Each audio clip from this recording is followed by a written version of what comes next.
Collector గారు tweet చేసి శబాష్ ఆయనే శబాష్ నేను బాగా చేశాను ఎలక్షన్లు అని చెప్పి జబ్బలు కొట్టుకుని ఆయన వెంటనే ఎందుకు తీసేశారు దీన్ని? ఇవాళ ఆయన అకౌంట్లో ఇది ఎందుకు లేదు? ఎందుకు డిలీట్ చేశారు?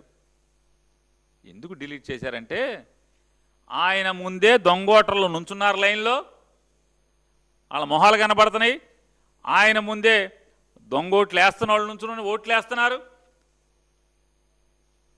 అంటే వ్యవస్థ అంతా కూడా కళ్ళు మూసుకుని, అంటే పిల్లి దొంగతనంగా ఇంట్లోకి దూరి పాలు తాగుతుంటే కళ్ళు మూసుకుని లోకం చూడలేదనుకున్నట్టుగా ఎట్లా అయితే అనుకుంటుందో, అలాగే ఇవాళ ఈ వ్యవస్థలో ఉన్నటువంటి మొత్తం ఎన్నికల యంత్రాంగంలో పనిచేసిన వాళ్ళందరూ, ప్రభుత్వాన్ని నడిపేవాళ్ళు కళ్ళు మూసుకుని పాపాలు చేసి వాళ్ళు ఇచ్చినటువంటి ఆధారాలతోనే ఇవాళ ప్రపంచానికి దొంగలుగా దొరికినటువంటి పరిస్థితి.